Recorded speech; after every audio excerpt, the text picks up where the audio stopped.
गजब की कहकशां सूफी संगीत के इस कार्यक्रम में आप सभी श्रोता साथियों को आपकी अपनी अंतरा का महकता हुआ सलाम। श्रोताओं, हजरत अमीर खुसरो ने लिखा है कि खुसरो दरिया प्रेम का उल्टी वाकी धार, खुसरो दरिया प्रेम का उल्टी वाकी धार, जो उतरा सो डूब गया, जो डूबा सो पार। संगीत आत्मा का उत्सव है। हमारे आसपास की दुनिया में संगीत की साधना करने वाले बहुतेरे कला साधकों में से सूफी संगीत की आराधना करने वाले चंद लोग ही ऐसे मौजूद हैं जिन्होंने संपूर्ण आत्मसमर्पण के साथ गायन की इस रहस्यवादी परंपरा को न केवल मलंग होकर जिया है, बल्कि इस विधा का संवहन भी किया और सतत इस ओर गतिशील भी हैं। संगीत के प्रति अपनी गहरी अभिरुचि और सूफिज्म की लौ को अपने भीतर जलाए रखने वाले ऐसे ही एक बेहद लोकप्रिय एवं संवेदनशील कलाकार इस वक्त हमारे साथ स्टूडियो में मौजूद हैं, जिनका नाम है श्री नरेंद्र पाल सिंह, जिन्हें मौसीकी की दुनिया में उनके चाहने वाले बहुत प्यार से निंदर कहकर पुकारते हैं। तो आइए अब सीधे सीधे जुड़ते हैं और समझने की कोशिश करते हैं निंदर जी के संगीत सफर के विषय में। निंदर जी, आपका बहुत बहुत स्वागत, अभिनंदन हमारे आज के इस कार्यक्रम में। नमस्कार। नमस्कार, आपका बहुत बहुत धन्यवाद, शुक्रिया मैम। बातचीत की शुरुआत से पहले हम आज आपसे कुछ सुनना चाहेंगे। जी जरूर।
क्या बात है, क्या बात है। सबसे पहले आज हम आपसे ये जानना चाहेंगे कि संगीत के प्रति रुझान आपने अपने भीतर कब और कैसे महसूस किया? जी, संगीत जो है ये मुझे घर से ही प्राप्त हुआ है। मेरे दादाजी और मेरे पापा जो कि गुरबाणी से जुड़े हुए थे, आज भी जुड़े हैं, तो मेरे दादाजी का ही कुछ अंश कहा जा सकता है कि जो मेरे भीतर है, और मैंने उसको बहुत समय के बाद उसको अपने अंदर में महसूस किया। बट मेरे पापा ने उस चीज़ को देख लिया था, तो उसके अकॉर्डिंग उन्होंने मेरी तालीम फिर करवानी गुरुओं से स्टार्ट की, जिसमें मेरे जो पहले गुरु पंडित गोपाल विश्वकर्मा जी जो कि ग्वालियर घराने से हैं, उनसे मेरी तालीम स्टार्ट हुई और उसके बाद धीरे धीरे मैं आगे की ओर अपनी तालीम लेता गया। बहुत अच्छी बात है। देखिए, बड़े बुजुर्गों को हमने अक्सर कहते सुना है कि रियाज के हर क्षण में संयम, गहराई, अनुशासन और संतुलन की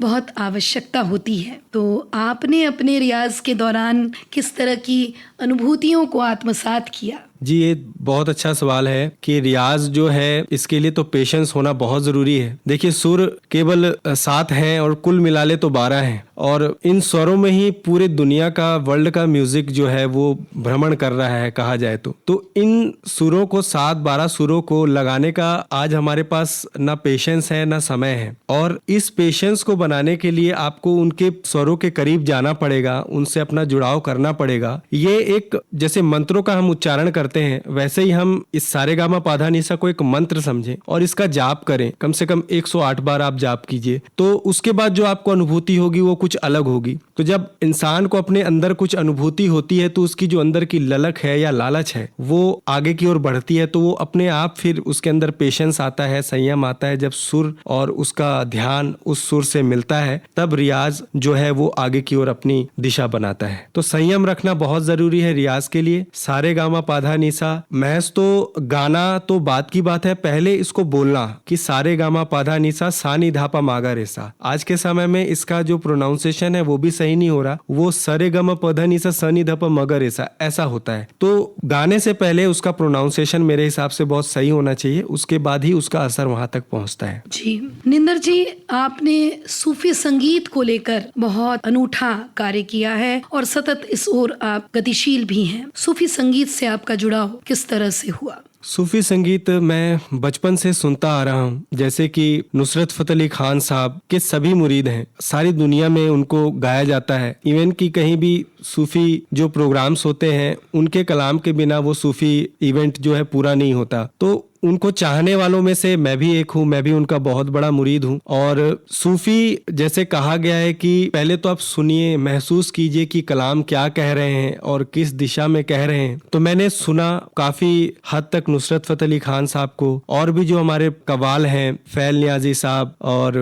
बख्शी सलामत अली साहब, तो ऐसे बहुत बड़े बड़े कवाल हुए हैं। बट नुसरत फतेह अली खान साहब ने एक ऐसा मकाम बनाया है कि जिसको हम फॉलो करके, या सारे कलाकार उनको फॉलो करके आज अपनी रोजी रोटी कमा रहे हैं। तो सूफी एक कनेक्टिविटी है जो उस मालिक तक हमें पहुंचाती है। तो हम कोशिश कर रहे हैं कि हम उस ट्रैक पर चल सकें और सही सूफी चीजों को हम प्रेजेंट कर सकें ऑडियंस के सामने। मतलब आपके कहने का अर्थ ये है कि एक कनेक्टिविटी आपने महसूस की सूफी संगीत के साथ और इस तरफ आपने कदम बढ़ाया। जी, बहुत अच्छी बात है। अध्ययन से हमें पता चलता है कि सूफी गायन की जड़ें मध्य एशिया और फारस में 13वीं शताब्दी के आसपास बताई जाती हैं, जिन्हें सूफी संतों ने दरगाहों में कवाली, भजन और गजलों के रूप में बाद में खूब उभारा। तो क्या सूफी संगीत दरवेशों का संगीत है? नहीं, ऐसा नहीं कह सकते, उनका भी है। और जैसे हमने बताया कि मेडिटेशन साधना, ये एक साधना है, उस मालिक से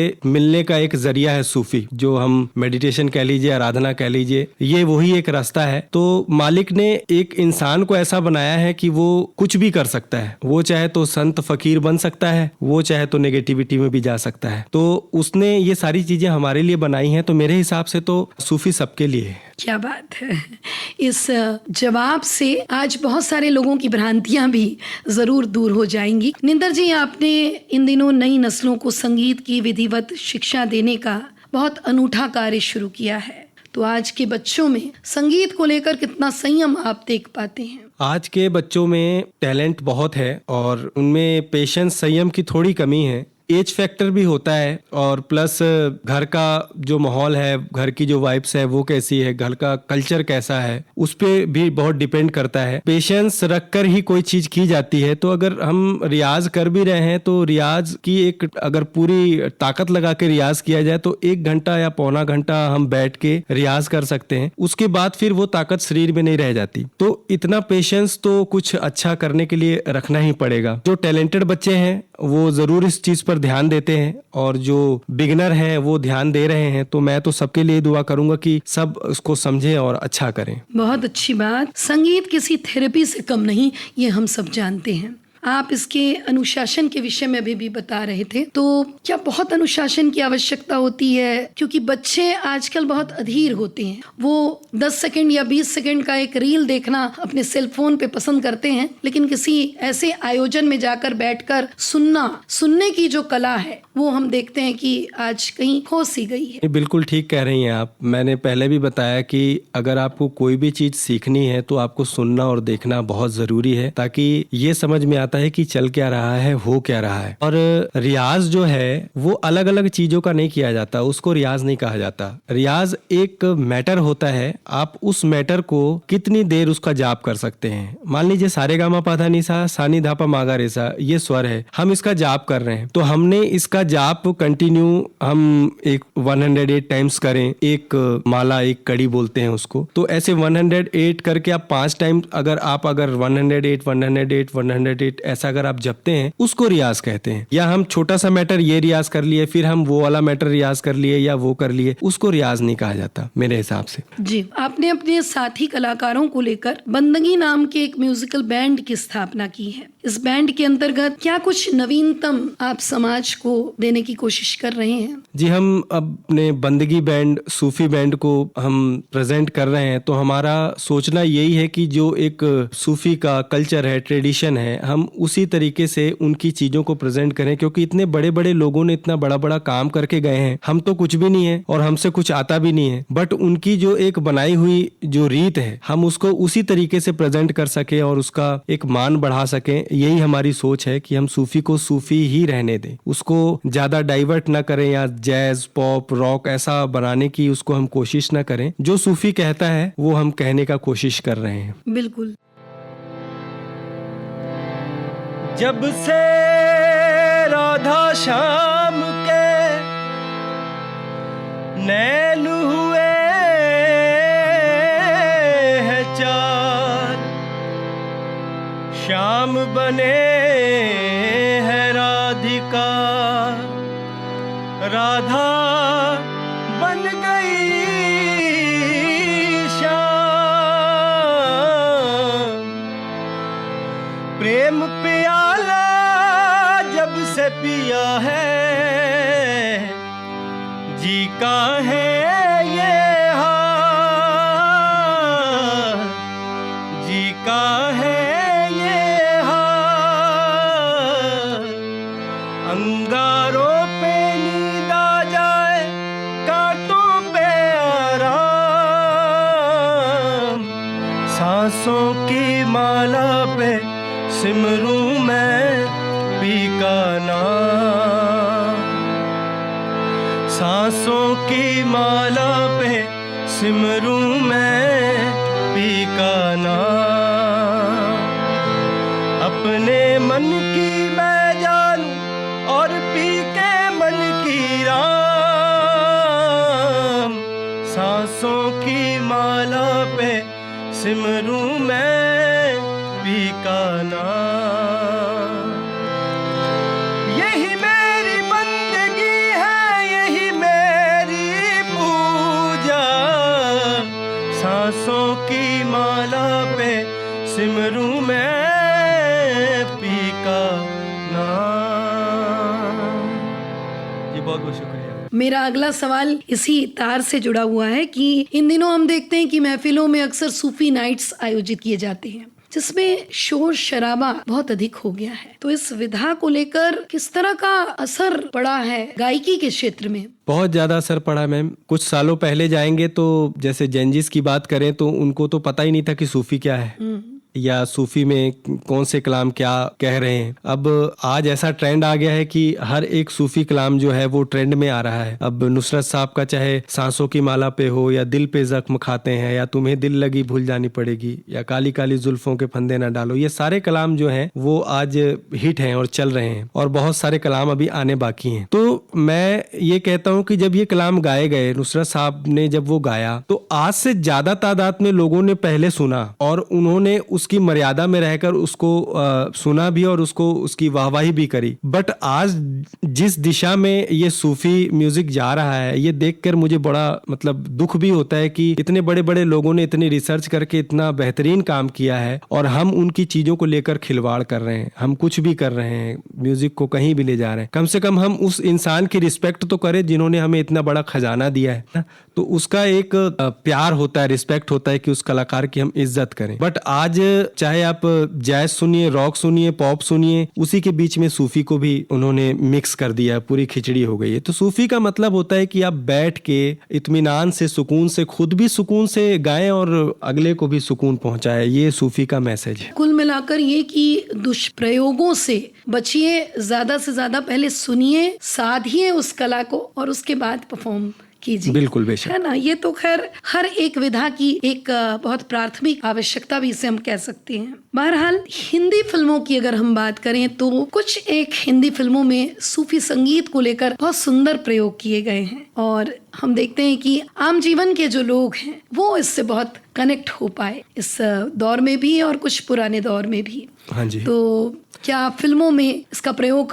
बहुत इत्मीनान से, बहुत शिद्दत से हो रहा है? जी बिल्कुल। बड़े बड़े जो म्यूजिक डायरेक्टर हैं, कैसा थीम है, कैसा उनका सोचना है या कैसा सीन है, क्या क्रिएटिविटी हो रही है, उसके अकॉर्डिंग वहाँ पे क्या चीज फिट हो रही है, तो उसके तहत वो अपना एक ना एक सूफी कलाम लेके आते ही हैं, जो कि बहुत अच्छी बात है कि क्योंकि सूफी को सब लोगों को जानना भी बहुत जरूरी है। तो बॉलीवुड की तरफ से भी अगर सूफी लोगों तक पहुंच रहा है तो ये बहुत सराहनीय, बहुत बड़ी चीज है। चलिए, बहुत अच्छी बात। श्रोताओं, प्रकृति के कण कण में यूं तो संगीत का वास है। संगीत ने आपके जीवन को कितना बदला, आप पहले के निंदर में और आज के निंदर में कितना फर्क महसूस कर पाते हैं? मैम फ़र्क तो बहुत है। अब जैसे एक सिंपल सी बात करूं कि 15 साल पहले मैंने सा लगाना स्टार्ट किया, एक एग्जाम्पल के तौर पे बता रहा हूं जी। वो 15 साल पहले जो मैं सा लगा रहा था और आज अगर मैं उस सा को देखता हूं तो वो सा काफी बदल गया। स्वर वही है, सा वही है, पर उसकी जगह इतनी अनंत है कि हम जब तक जिएंगे ना तब भी उसको नहीं पा सकते। क्या बात है। तो ये है कि परमात्मा मेहर करे, उसकी कृपा हो कि हम उस स्वर के अंदर हम उसकी खोज करते रहें और उससे हमको कुछ ना कुछ मिलते रहे और हम सही रास्ते पे चलते रहें। तो बदलता है सब कुछ, ये तो परमात्मा ने एक ऐसा नेचर बना के ही रखा है कि ऑटोमेटिक सारी चीजें धीरे धीरे बदलती रहती, बढ़ती रहती हैं जी, है ना। तो बस सब कर्म है उनका। बिल्कुल, रियाज करते रहें, बिल्कुल, चीजें निखरती जाएंगी, है ना। एक नवांकुर जब संगीत सीखना शुरू करता है तो किन वाद्य यंत्रों की जरूरत उसे सबसे अधिक होती है? ये सवाल इसलिए भी मैं पूछ रही हूँ क्योंकि आजकल हर कोई कैरोके में संगीत की शिक्षा लेता है और कहीं भी परफॉर्म करता है और अपने आप को बड़ा कलाकार मान बैठता है। बहुत अच्छा सवाल किया मैम आपने। मैंने देखा है कि आजकल के बच्चों को अगर उनके सामने तानपुरा चालू कर दिया जाए ना और पूछा जाए कि ये कौन सा इंस्ट्रूमेंट है तो वो भी नहीं बता पाते कि ये कौन सा इंस्ट्रूमेंट है। तो इतनी मतलब विडंबना है। बट मेरे हिसाब से कि जब बच्चा जब गर्भ में होता है ना जी, तो घर पे ही एक मीठे साउंड में तानपुरा या कुछ क्लासिकल चीजें ऐसे आदमी सुने तो उससे बहुत फायदा होता है। हमारा जो स्वर लगाने का या रियाज करने की जो हमारे साधन है वो सबसे पहले तो तानपुरा है और तानपुरे के साथ में हारमोनियम है, जो मैनुअल चीजें हैं। इलेक्ट्रॉनिक चीजों का इस्तेमाल आदमी इतना ना करे तो हारमोनियम एंड तानपुरा से हम अपनी शुरुआती जो तालीम है वो हम कर सकते हैं। जी, और इस वक्त ये भी हम जानना चाहेंगे कि हम देखते हैं कि हमारे आसपास तनाव, अवसाद, अनिद्रा, चाहे वो युवा हो चाहे प्रौढ़ हो, सबके जीवन में इन चीजों की अधिकता बहुत बढ़ गई है। तो संगीत किस तरह से हील कर सकता है इन सब चीजों को? संगीत कहीं ना कहीं अनजाने में सबको हील कर ही रहा है जी। जिसको म्यूजिक समझ में नहीं भी आता वो भी कुछ ना कुछ ईयरफोन लगा के वो सुनते रहता है। कहीं ना कहीं कैसा भी म्यूजिक सुन के वो अपने आप को रिलैक्स करता रहता है। तो म्यूजिक तो नो डाउट कि ये एक ऐसी हमारे लिए परमात्मा ने एक देन दी है कि आप इसको सुनकर आपकी बॉडी पूरा एकदम अच्छा महसूस कर सकती है, आप अच्छे हो सकते हैं, मरा हुआ आदमी जिंदा भी हो सकता है। इतनी पावर है इस संगीत में। तो हील तो बहुत है, मतलब संगीत बहुत आवश्यक है। बिल्कुल आवश्यक। जिस तरह खेल कूद बहुत आवश्यक है व्यक्तित्व निर्माण में, उसी तरह हमारी मानसिक शांति के लिए संगीत की बहुत जरूरत है। बिल्कुल। आप अपने जैसे तमाम कलाकारों को क्या कहना चाहेंगे? मैं तो खुद ही छोटा सा कलाकार हूँ। सब अपनी अपनी सोच के हिसाब से काम करते हैं, बट मेरा आज के जो कलाकार हैं, जो जेनजीज हैं, जो आगे बढ़ रहे हैं, मेरा सबसे एक यही कहना है कि जो भी हम कर रहे हैं और जिसको देखकर कर रहे हैं, हम उसको एक रिस्पेक्ट और एक मर्यादा के तौर पर हम करें, क्योंकि ये हमारा सबसे ज़रूरी काम है कि हम म्यूज़िक कर रहे हैं और कैसा म्यूज़िक कर रहे हैं और किस तरीके से प्रेजेंट कर रहे हैं, ये बहुत बड़ी चीज़ है। हम जैसा प्रेजेंट करेंगे वैसा ही असर भी आगे पड़ेगा, तो हम अच्छी चीज़ों को प्रेजेंट करें, यही मेरा सोचना है। बिल्कुल, हम दुआ करते हैं हमारे आसपास संगीत का एक परिवेश हम तैयार कर सके। वैसे ये बताइए कि नए बच्चों को लेकर किस तरह के प्रयोग आप कर रहे हैं? देखिए, बच्चों को हम ट्रेंड करते हैं, स्वर या बेसिक चीज़ों पे हम उनको कमांड करवाते हैं। कुछ इंस्ट्रूमेंट्स भी हैं, गिटार है, हारमोनियम है, तबला है, ये जो कुछ बेसिक से इंस्ट्रूमेंट्स हैं जिनको सीखना चाहिए, जिससे ताल भी मजबूत होती है, स्वर भी मजबूत होते हैं। तो ये सारी चीज़ें हम बच्चों को करा रहे हैं और कोशिश करते हैं कि महीने में कुछ ऐसा एक श्रुति मंडल जो कि बच्चों को थोड़ा सा कॉन्फिडेंस दे, अपना मंच प्रस्तुति करें वो, तो उससे थोड़ा वो कॉन्फिडेंस उनको मिलेगा और वो आगे की ओर बढ़ेंगे। तो हमारी कोशिश यही है कि बच्चा अच्छे से अच्छा तालीम ले और अच्छा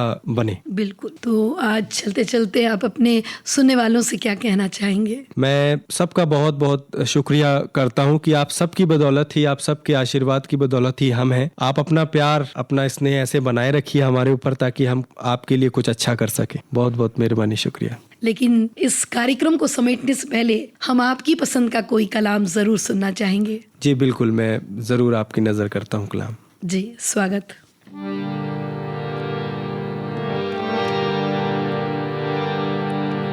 एक नुसरत साहब की एक गीत है, रचना बड़ी अच्छी है, पंजाबी में है, वो आपकी नज़र करता हूँ।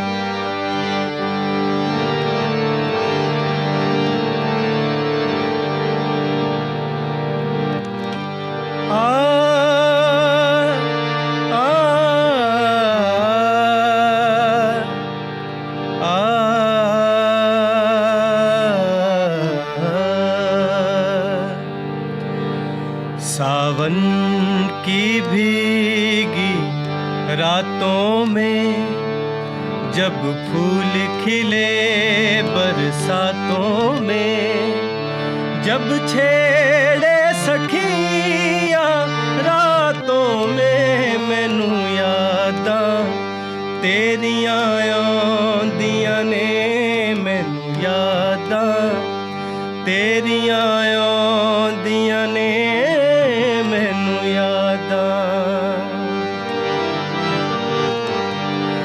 कब तक तुम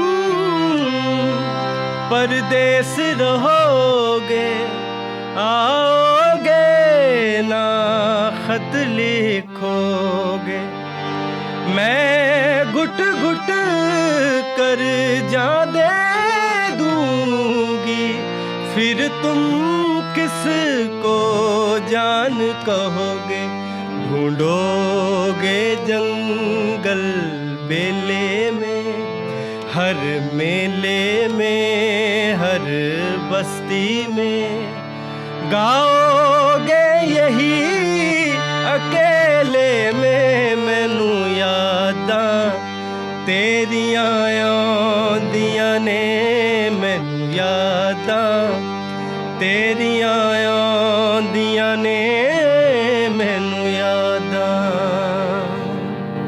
क्या बात है, क्या बात है। निंदर जी, आज आप हमारे स्टूडियो में आए और अपने सुनने वालों को संगीत की बारीकियों के विषय में तफसील से बताकर उन्हें थोड़ा सा और समृद्ध करने का अनूठा कार्य किया है। इसके लिए हम आपके शुक्रगुजार हैं। बहुत बहुत शुक्रिया मैम, मैं आपका भी बहुत शुक्रगुजार हूँ। Thank you so much. और अब इस बातचीत को हम समेटना चाहेंगे बुल्ले शाह की लिखी इन पंक्तियों के साथ कि रांझा रांझा कर दी नी मैं आपे रांझा हुई, रांझा रांझा कर दी नी मैं आपे रांझा हुई, सद्दो नी मैनू थी दो रांझा हीर ना आंखों कोई।